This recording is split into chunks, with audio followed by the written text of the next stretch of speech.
coming home, it's coming home, it's coming, football's coming home. Maybe not, but we can always be optimistic. Anyway, I'm Dan from Rebellious Noise, and today I'll be taking you through the players that I think should be representing our country in this summer's World Cup. So, it comes to that time when you're picking your World Cup squad and people are like, oh, there's not many English players around. Trust me, there are. I've sat here, trawled through all the Premier League squads, and I've had to narrow down a list of probably 100 names down to just 23. Gareth Southgate has got that same unenviable task coming up himself in a few weeks. So, I'm going to now start with the players that I would take to Russia, and we're going to start where all good football teams start, with the goalkeepers. The three that I've chosen, as you can see, Jack Butland, Jordan Pickford and Joe Hart. The reasoning behind these three picks is Jack Butland has long been touted as the successor to England's #1 shirt. Jordan Pickford, while Everton defensively have not been that solid this season, one standout performer has been Jordan Pickford, the man who they bought from Sunderland. And Jordan was probably the shining light at the Stadium of Light last season when Sunderland got relegated from the Premier League. And my reasoning behind picking Joe Hart was basically just for his experience, really. The young guys can learn from him. And, you know, Nick Pope, I feel at the moment he's too inexperienced. Although he's had a good season, I feel 2 years' time, Euro 2020, it'll be perfect for him. You know, I think it'll be exactly the same other two next time around, but just without Joe Hart. I'm going on the proviso that England are going to be playing the same formation that they've played in recent friendlies against Holland and Italy. In front of every good goalkeeper is a good defence, and England have never been short in the defensive department. And I've picked from a list of many English defenders. I've narrowed my fullbacks down to a list who I feel deserve a place on the plane to Russia. The fullbacks that I've chosen to go to Russia are Kyle Walker, Kieran Trippier, Ryan Bertrand, Danny Rose and Ashley Young. With Fabian Delph and Luke Shaw, the reason I've dropped him, Luke Shaw, is that he's just not getting enough game time. I feel that Fabian Delph is slightly injury prone as well, and although he does have the ability to play in midfield, I just don't, I feel like there are better left backs in the squad, really. That's the only reason, is I don't feel like Delph is good enough to play at left back. He may have got into the team as a midfielder, but for me, just not a left back. Kyle Walker, as we've seen in the recent game against Holland, he played at centre back, so he gives England options. He's versatile, he's quick, got very good cross, and he's got a good rapport with the Tottenham players that are in the team as well, which fits in nicely with Danny Rose playing on the left of the defence.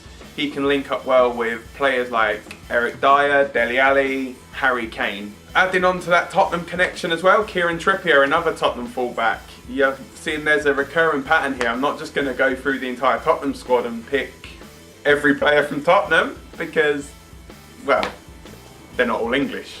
Kieran Trippier is a good deputy to Kyle Walker on the right hand side, or as we saw against Holland, in his own right, he's very good on that right hand side and has got very good delivery when he does get to the byline. On the other side of the pitch is Ryan Bertrand, as I feel that, you know, he's been a very good player for Southampton.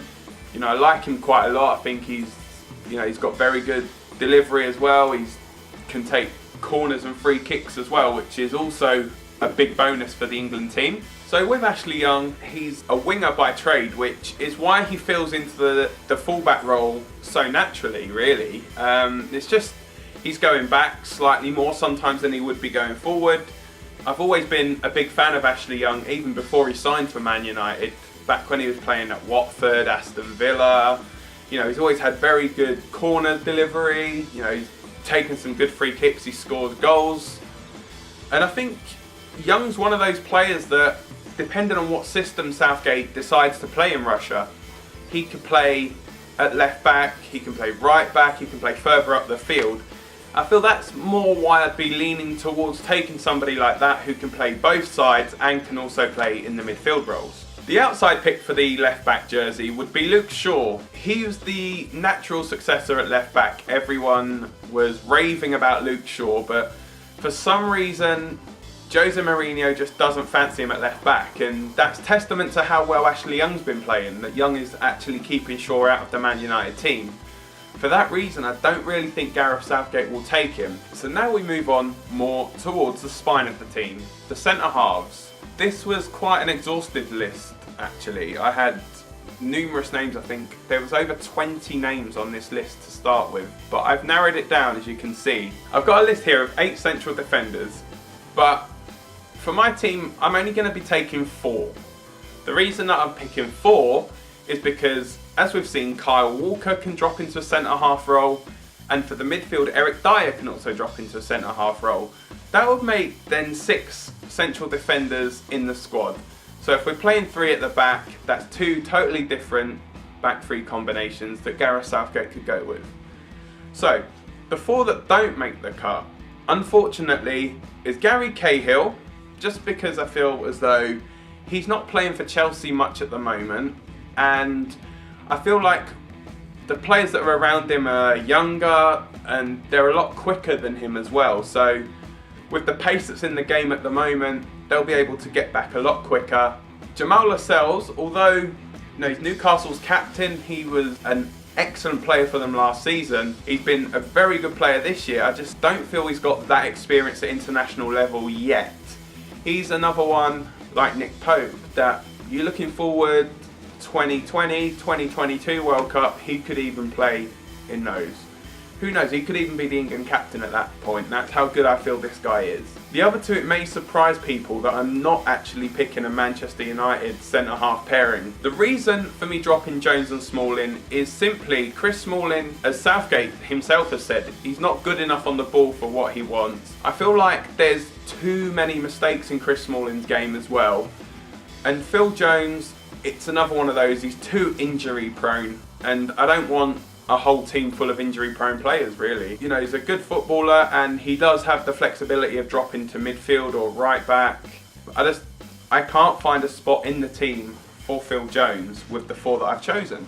Moving on to the 4 names that I have chosen, John Stones, the most expensive centre half in the Premier League. £50 million was paid for him. At the moment, he's a bit out of favour at City, but Gareth Southgate loves him. You get him on the ball, he's like a Rolls Royce of a player. He's been compared to Bobby Moore in the past. Big praise indeed. A future England captain for sure. I feel John Stones will only grow in confidence. And as the tournament progresses, I feel if he gets a good partnership in place with Harry Maguire and whoever else plays at the back with them, then there's a very good chance really that England could do something at this World Cup and be a lot stronger defensively. Harry Maguire, he was pretty good last season for Hull City in their relegation campaign, and his move that he had to Leicester has only enhanced his reputation. It's earned him his first England call-up, and he's not looked a single bit out of place wearing the England shirt. Joe Gomez was actually very unlucky recently against Holland. He came off injured after 10 minutes and ironically was replaced by Maguire. I feel that, if he's fit, Gomez goes to the World Cup. I feel as though he's a very good central defender, and I just hope that Jurgen Klopp will give him some more game time at centre half. He's playing a lot at right back, and it's back into my theory of liking players that can play in numerous positions. Gomez is one of these players that can play all across the back 4. Again, he gives you options.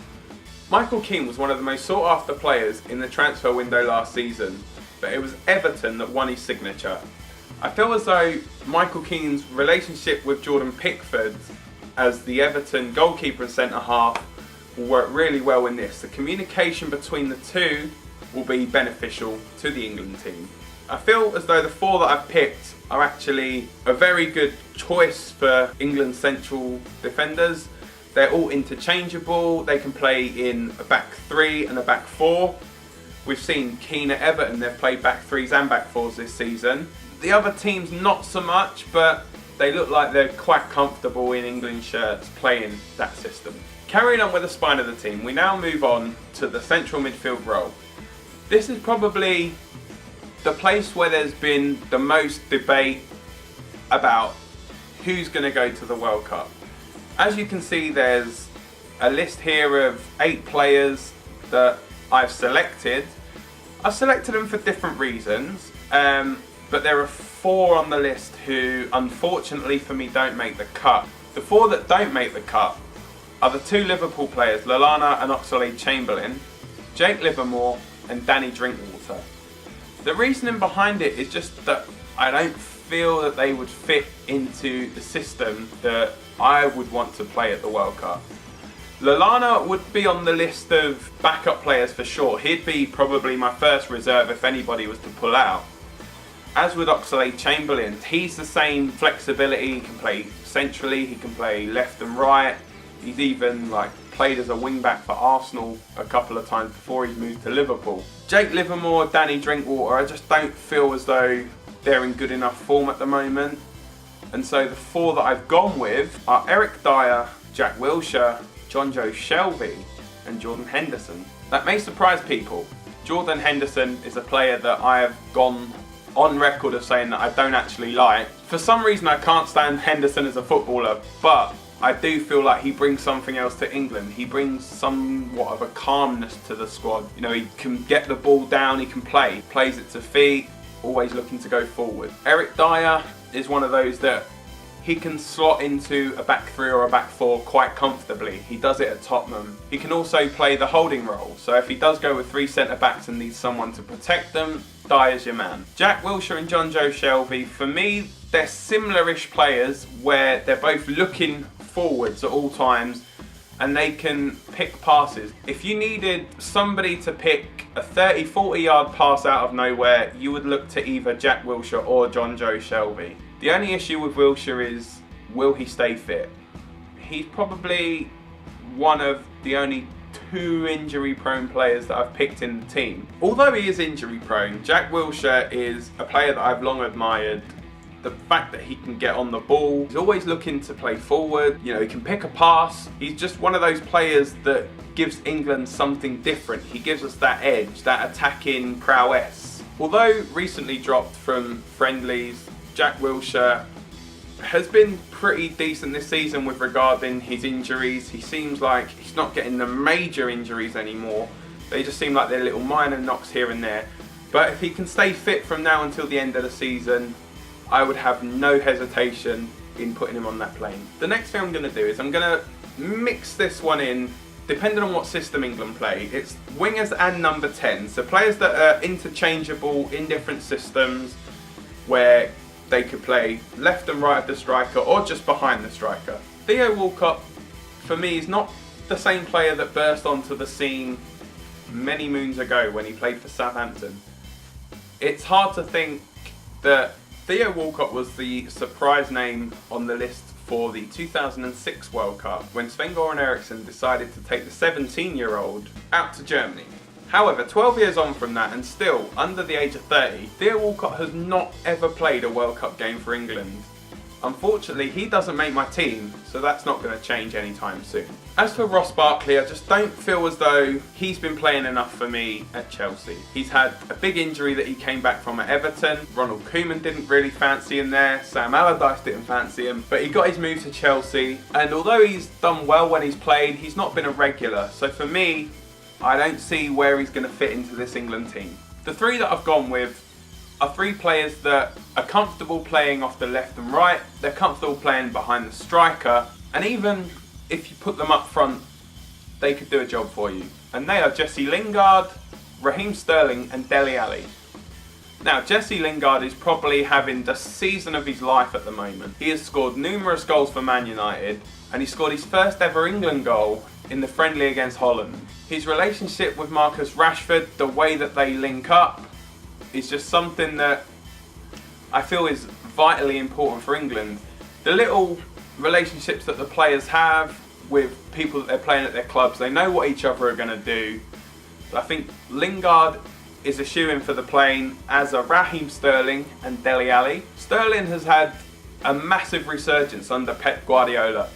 He's explained to him exactly what he expects of him, how he wants him to play.